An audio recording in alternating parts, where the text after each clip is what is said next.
Hello, everyone. Jim here. Hey, almost Happy New Year here. So, wishing everyone well. I wanted to just pop in here and say hi before I show you the new app. One of them is when you look at it, it will look like you're on mobile, but you can look at it anywhere you want. The reason it's on mobile is a lot of learners will use this app off of their iPhone or iPad or Android and all that. Reach out a few questions, but most importantly, what do you think? Honestly, I would like to know what your thoughts are. I had some friends test ride this app before I published it, and they were really impressed. I'm excited because I'm taking my music creative brain and getting involved with current technologies and having this world meet together, which is really cool because a lot of these skills I think learners need to develop at the beginning to get the reps in, so learning songs is easier. That's all for now. Let's take a look. All right, here we are looking at the app. A few frequently asked questions. One is, Jim, why don't you sell this through Google Play or the Apple Store? One, I want to have full rights to the code. And yes, you have rights to the code, but I want to make this as easy as possible for me. For instance, there is a $100 yearly fee if I go through the Apple Store. And right now, I don't know how this is going to go. I might get one person to buy it. I might get 0 people. And so I have to be careful. I pay for a website and so much other stuff. So that's that. And Google Play, you have to pay as well. The other one, maintenance. The way I'm hosting this app right now, I can go ahead and update and fix anything. If someone emails me and says, hey, I think this is a bug, I can check it out. And if I'm not busy that moment, I can fix it on the spot. It's much easier for me. So this is new territory, and I've laid it out so it's easy for me and the learner. So that's that. So after you buy the app, which is a founder's fee right now, it's a very low cost for the in-depth of this app. Again, 33 years as a teacher, and I built a lot of things that I've seen over the years with learners. But keep in mind, not one book, not one app will fix all your musical problems. It's all tools to assist. Anyway, so you'll see this if you decide to buy it, and you'll see this right away, and you can put the password in, and then you start. So I'll show you some cool things of the app. I'm going to go back to home. This is what it's going to look like from the beginning. So note reading. First of all, someone's going to say, well, you're just going to cue us notes. There's a lot of different ways to work on note reading, and we do some basic stuff. At the very top, we have our home screen, and then you have streak scores if you want to get into that. Then we got treble and bass and grand staff. And then for fast cognitive recall, I definitely recommend timing. That's a good way to do it. But also now down here, we have first 5, 1 octave. First 5 is so important for the new learner. The reason we have a hard time with naming pitches is we get inundated with too much too soon. Then as you can see, I add ledger lines, and I believe I add 2 below and 2 above. And then I throw in some sharps and flats, but it's all layered. That's the first thing. The next one is you can hear the pitch if you want. You can toggle it on or off. So I'll keep it there.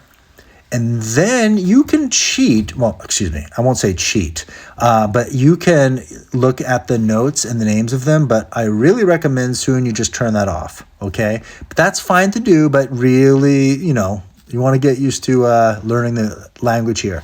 So let's say that's an E. I can play it, okay? And now I'm going to go actually to 1 octave. Actually, I'm going to go ledger lines. And the reason I'm going to ledger lines is this is where I really researched. I didn't find any apps. I'm sure there are some. I did not find any apps that do this. What's really important is not just knowing that is a B there. So you could press B, but the other goal is to see if you can find it on the keyboard. All right. So if I say this is a B, it'll tell me it's wrong. And I'll tell you why in a second. All right. So the correct note is shown. And there it is on the keyboard. I'm very proud of that, everybody. Can I get an applause, please? Because when we're learning notes, you're not just sitting in front of like a 5-note keyboard or a screen. That B on the screen, the note above the ledger line corresponds with the green check there. That's really important. So that's where you can scroll. It did say correct to the regards I got the B, but it will show you correct note shown. I think as I place it as a beginner level. So I'm very happy with that. Hopefully you are too. And if you like what I do, hit that like button. So now I'm going to go back to here, and we got some basic whole steps and half steps. So this one is tricky, meaning that A lot of learners have a hard time with whole steps and half steps. What I'm going to do is go to basics. Sometimes you get we have sharps, basics here, flats, sharps, basics. That is,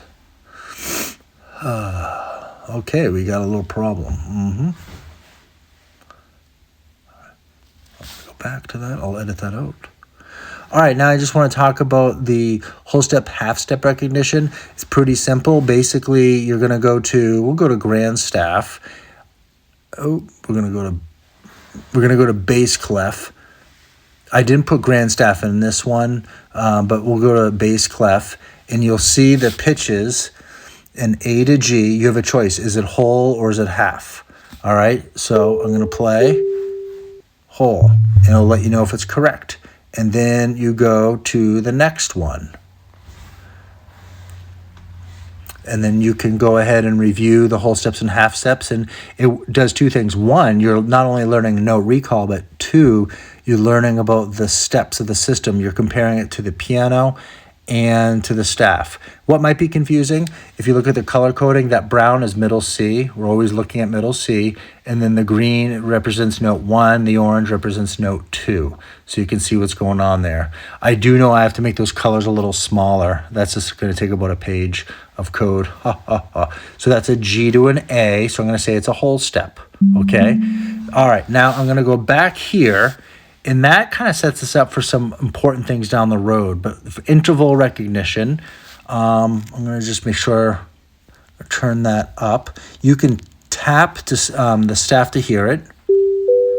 So it's kind of soft right now. It's probably because I'm recording. Bum, bum. And I am going to say, is that a major third or is that a minor third? What's going on here? Okay. And then you can go to the next question.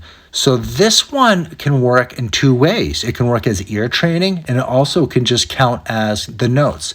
So we have a high C to a low to a C5 we call it, and then a ledger line C. So then we can go ahead and say that's an octave. I can analyze it music theory wise, or I could listen to it.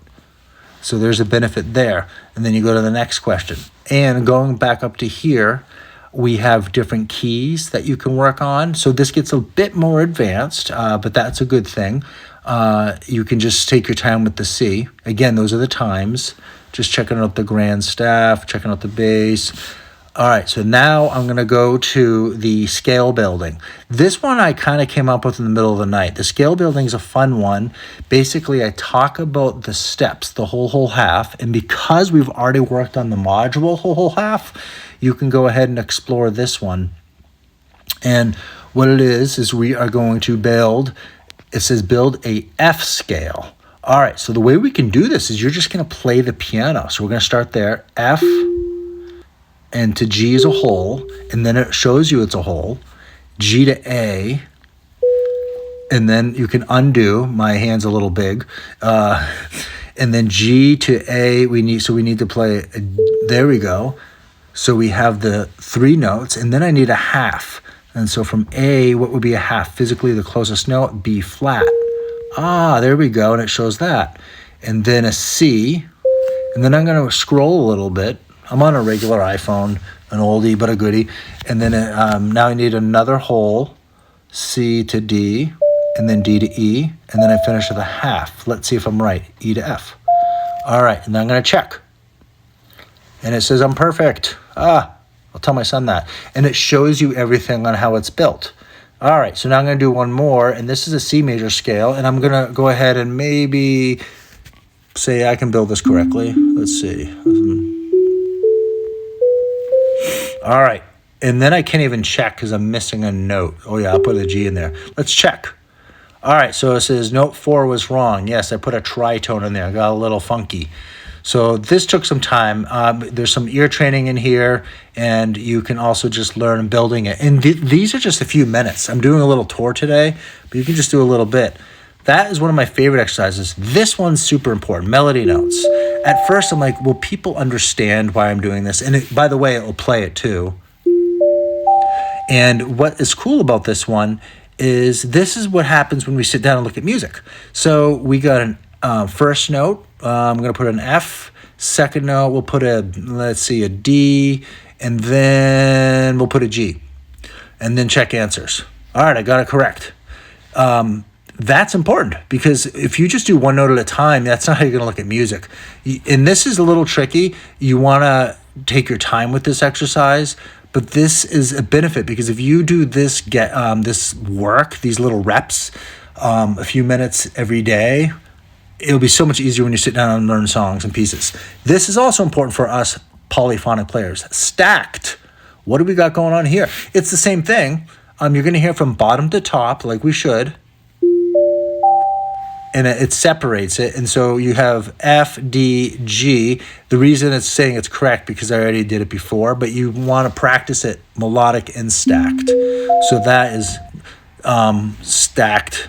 And I'm thinking I might make this a little easier at first. That's a lot of notes, so it's kind of advanced. I realize building an app is like working, composing a piece of music. There's always more to do. All right, so how do we get out of here? Well, we go there. And what else do we got going on here? Oh, key signatures. I mean, come on now, right? So this one's a little different. So it played the key signature for you, and then you have to guess what it is. And in this case, it says either B flat or F major, none of the above, all that stuff. So I'm going to go with B flat. Next question. So you can see the green lighting up on the keyboard and in the notes. I think that's really important. This is like we're really making a connection between the literacy of what's on the page and then the keyboard. We're going to call it C major.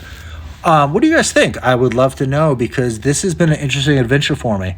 I'm really happy that my mind is taking everything that I've learned and seeing what learners can benefit from because I've seen a lot over the years and then putting it through technology.